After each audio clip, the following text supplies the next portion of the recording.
Hello and welcome. We have Composites by Yourself. So technically I wanted you to do this one completely on your own, but I will give you help.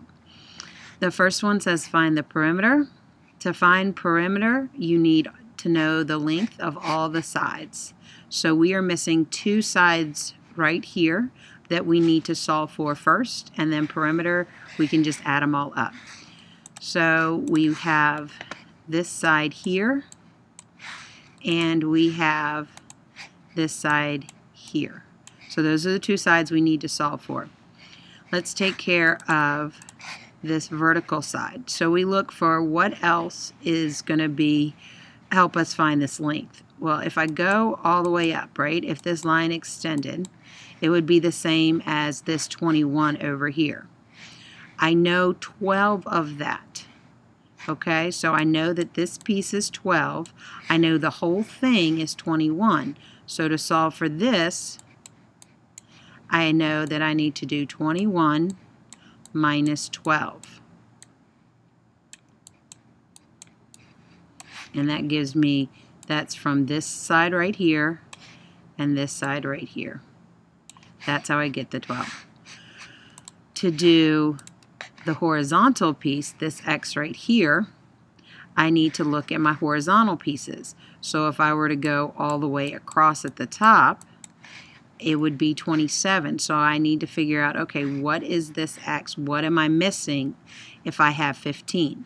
So for this X, you need to take your 27 from this line right here. You need to take your 27 minus the 15 that we have at the top.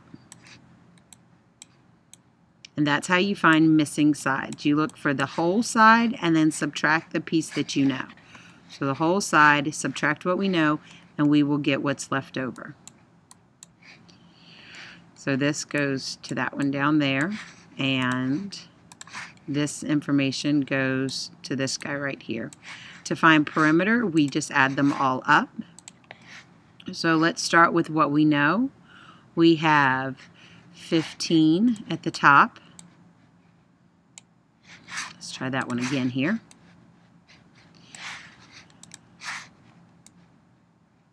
Okay, and again, this is for my perimeter. I have 15, then I have 21, then I have 27,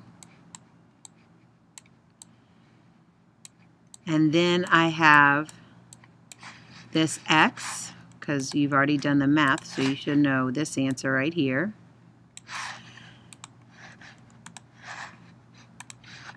Plus, I have this X,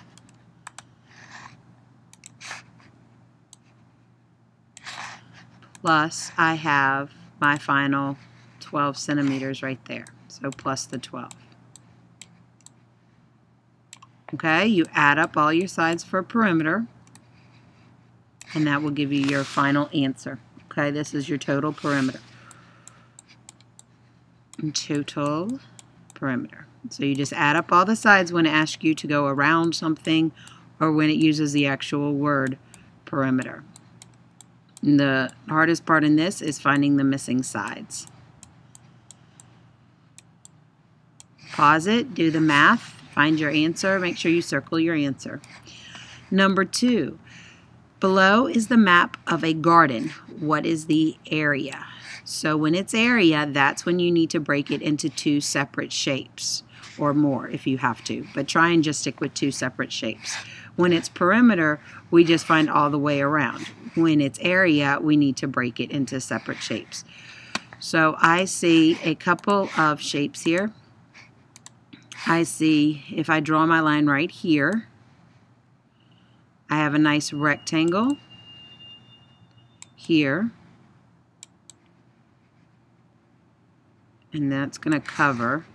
So let's try and get rid of this a little bit so we can see that that's 37.5 here. Okay, so I have my rectangle here, and then I also have a triangle here. Now this is going to be a hard one. I don't think we'll have anything this difficult on the test, but I'll show you how to do it. Let's start with the rectangle because that's going to be the easiest. Our rectangle, let's go ahead and draw that. The area for our rectangle is pretty easy. It's length times width. So area equals length times width, which in this case, now we don't want to use a 75 because the 75 is this whole piece. We actually want to use our width here is 22.5 and our length is only going to be that 37.5 there. So we have our length is 37.5 times our width, which is 22.5. So the rectangle is pretty easy. The triangle is going to be a little bit harder because we're actually going to have to use the Pythagorean Theorem to find out some information. So let's look here at what we have for our rectangle, or not our rectangle, our triangle.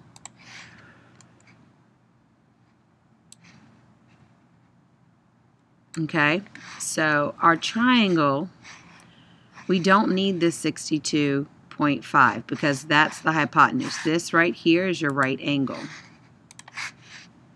See that? That's your right angle. So we're going to have to do some math here. First thing is we're going to need to figure out, okay, what's the base? Because we need base, right? So the area for a triangle, and this is on your formula sheet, is half the base times the height. You'd be very tempted to use that 62.5 for your height, but remember, our height has to be vertical, okay? So our base is going to be pretty easy. We're going to take the 75, so if we're looking for base, we're going to have our 75, which is the whole base, right? That's the whole bottom piece. And we're going to subtract the piece that's just the rectangle. Now, I'm going to need to do this for you so that we can find the actual height. So the base here is going to be, let me grab my calculator so I don't make any mistakes. The base is going to be 75 minus 37.5. Oh, wait. Is it half? 37.5.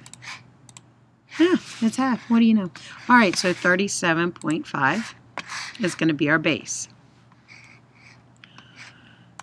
And I know you're thinking, well, this little piece doesn't look the same length as that, but you got to go with your math. Don't go with what things look like because they're not going to be drawn accurately all the time. So my base is 37.5. Now, we still are looking for, and I'm going to use black right here, we're still looking for the height, this piece right here. We're going to have to use the Pythagorean Theorem because it is a right angle, and whenever we're missing a side, you can use a squared plus b squared equals c squared. The only time you use this is when you're looking for the side of a right triangle, not the area.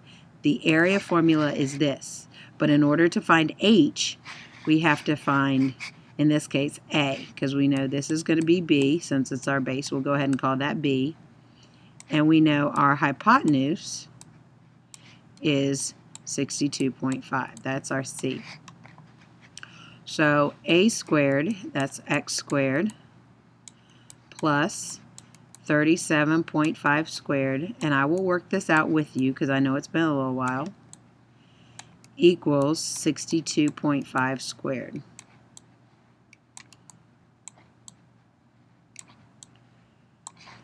First thing we do is get rid of all of our squares. So we have x squared plus, let's see, 37.5 squared, not the square root, the squared button. Oh, wow.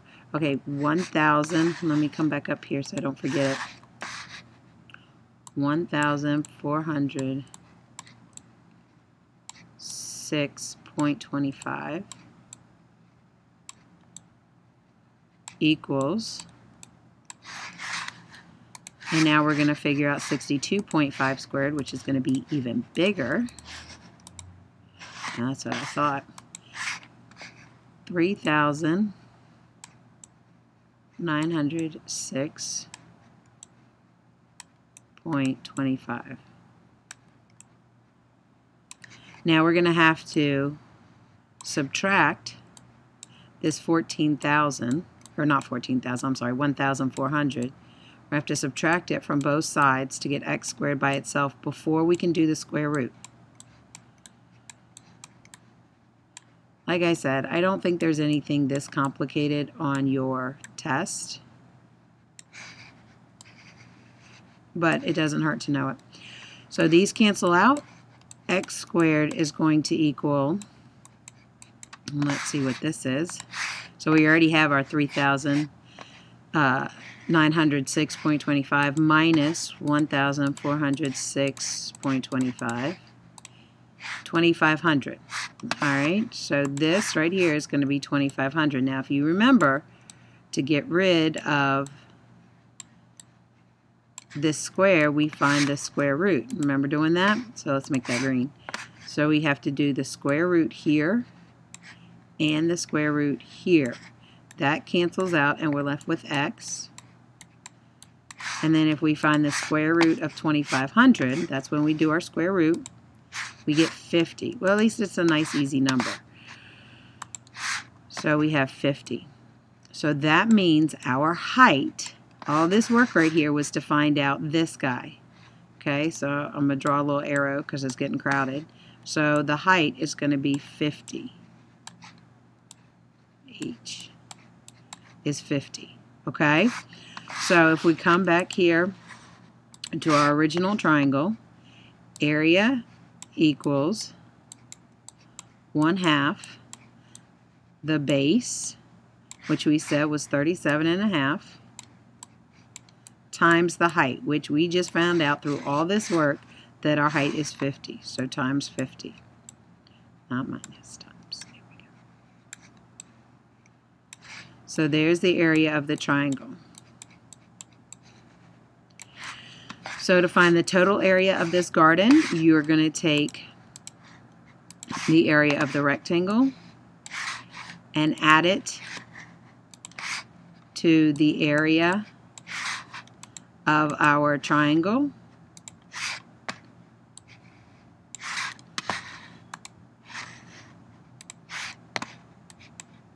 And that should give you your total area.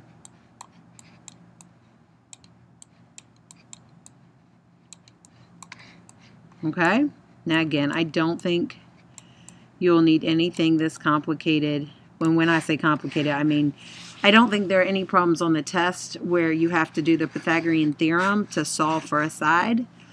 But that's what you use it for, is if you don't know a length of a triangle, a right triangle, if you don't know either the height or the base, you can use the Pythagorean Theorem to solve for one of those two to be able to get the area. You don't ever need to use it to solve for the hypotenuse in an area problem because we don't need the hypotenuse for an area. You would need it for, say, perimeter purposes, but not for area. So pause the video, write all of this down, write your math down, and then solve.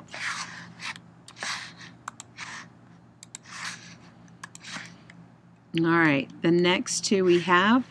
Number 3, the side lengths of a square are 5.7 inches. Calculate the area of the shaded region. So they want to know how much is all these black. If I take all these little black pieces, right, and I add them all up, that's your shaded region. What's that area? So this is going to be 2 steps, and since we're taking out the square, this area of the square, we're going to end up subtracting the area of the circle from the area of the square. So if you look, let's see if I can make this pretty. We shall see, right? Oh, kinda. Can I move it? Nope, can't move it. Okay, let's get rid of that and I'll do it the old-fashioned way. I'll just draw it all the way around. Okay, so if I see my circle right here, all the way around, these are my shapes. I have a circle,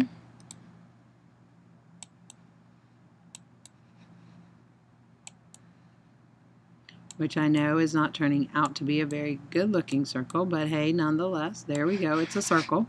And then I have my square on the inside. And what we know about a square is that all the sides are the same. Yes, you can use the square formula, which is s squared, to find the area, but in this case, I would just use length times width. So let's do our circle first. So to find the area of a circle, we need area is pi r squared. R squared. And remember, pi is 3.14. Now, to find our radius from this end through the middle all the way to this end is 8 inches. To find, that's your diameter, okay, because it goes from end to end through the middle of a circle. So that's your diameter. To find radius, you have to do your diameter divided by 2. And that gives you your radius. So in this case, we're going to say radius is 8 divided by 2. And I think you guys can do that on your own, so I'm going to let you.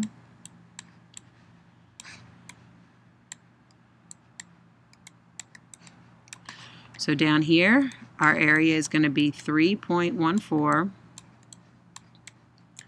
times whatever this answer is. Okay, that's going to go over here. And we're going to square it. Please remember to square first. So r squared, then times 3.14, and that should give you the area of the circle. Now you don't have to divide it in half or anything because we do want the whole circle. Now let's look at our square. And we have a square, right? So we want to get rid of this. So the area of a square, in this case, I'm just going to do length times width because honestly, guys, it's the same thing. And they tell us what our length and width is right there. So area is going to be 5.7 squared, or 5.7 times 5.7. Okay? That's a little funky. All right, so that is going to give us the area of the square. Now, they only want the shaded region, right? The area of the shaded region. That is your clue that you are going to subtract these two pieces. You're not going to put the square on top of the circle because just having the area of the circle would be enough. When they want just the shaded region, you have to subtract. So obviously, since our circle is bigger, that's going to be our bigger number. We'll put that first. Minus the area of the square,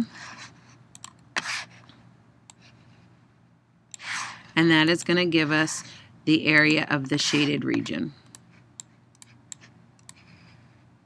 Okay, so this is going to be, that's not a 5, that's an S. You know, Miss Walker has trouble writing here. Shaded region.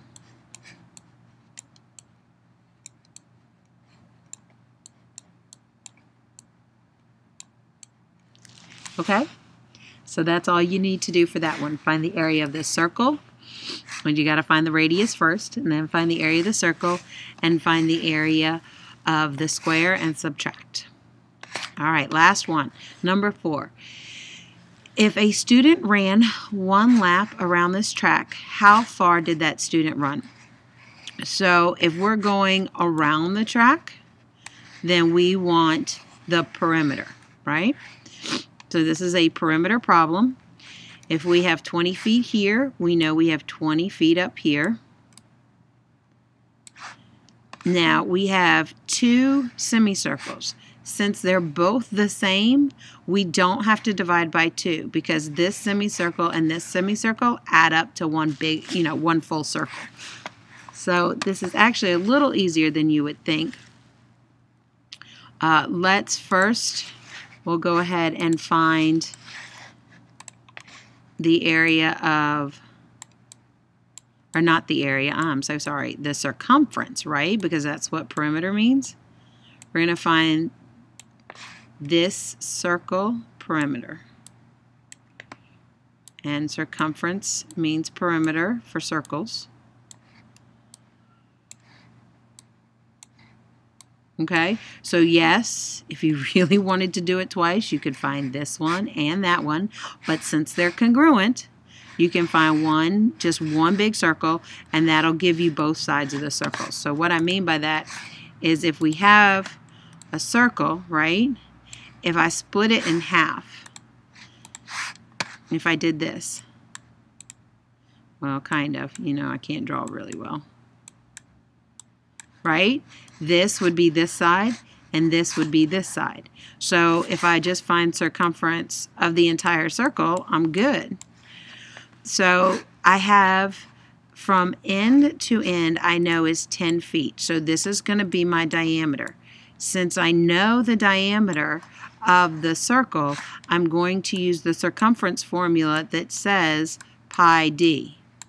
If I knew the diameter, then I would use 2 times pi, or if I knew the radius, I would use 2 times pi times radius. Since I know the diameter, I'm using this guy. So that's going to be 3.14 times my diameter, which is 10. I do not need to cut it in half because I have 2 halves, which makes a whole circle. Okay, I already know I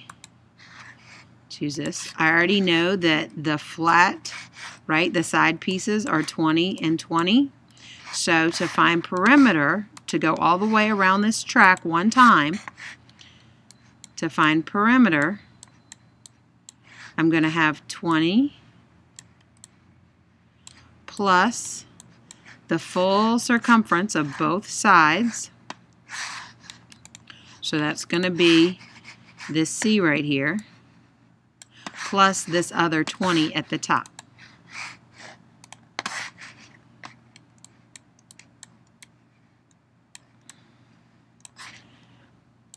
And that is going to equal your total distance around the track. Okay? So do the math, pause the video, go back if you need to. If you have any questions, raise your hand. Thanks so much.